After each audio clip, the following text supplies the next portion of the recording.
வணக்கம். பள்ளி கல்வித்துறை அமைச்சருக்கு ஒரு பலார். ஆமாம், தலைப்பை கேட்டதும் யாரும் மலைத்து விடாதீர்கள். நான் பேசுவது சரியா தவறா அத நீங்களே சொல்லுங்க.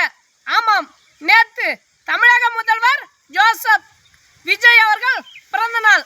அத இல்ல அதுக்காக பள்ளி குழந்தைகளை பீஸ்ட் பட பாடலை பாடச் சொன்ன பண்ணாட, இதுக்குதான் உனக்கு இந்த தமிழக மக்கள் போத்தி இருக்கிறாங்களா பொன்னாட? ஆமாம், நாங்க ஏற்கனவே அறிவை வளர்க்கும் ஆத்திச்சூடியை தூக்கிட்டாங்களேன்னு ஆத்திரத்துல இருக்கிறோம். இதுல நீங்க வேறையா? ஆமாம், கூடிய சீக்கிரத்துல திருக்குறளை எடுத்து விட்டு உங்க குத்தாட்டத்தை பாடத்துல சேர்த்துக்குங்க. அதான் விஜய் எத்தனை படம் நடிச்சாரு, அவர் எத்தனை பாடலை பாடினாரு, அவரு எத்தனை குத்தாட்டம் போட்டார்னு உங்களை கேள்வி கேட்க இங்க யாருமே இல்லை. ஆமாம், பள்ளி குழந்தைகளை பாழாக்க வந்த பைத்தியங்களே, செந்தமிழ்நாடு என்னும் போதினிலே இன்பத்தேன் வந்து பாயுது காதினிலே. செந்தமிழ்நாடு என்னும் போதினிலே இன்பத்தேன் வந்து பாயுது காதினிலே.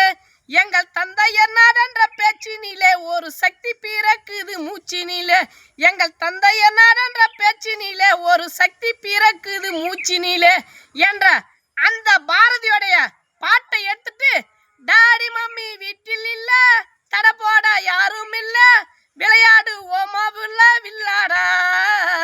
டாடி மம்மி வீட்டில் இல்ல, தட போட யாரும் இல்ல, விளையாடு ஓமாவுள்ள வில்லாடா என்ற இந்த சாரதியுடைய பாட்டை சேர்த்துக்குங்க.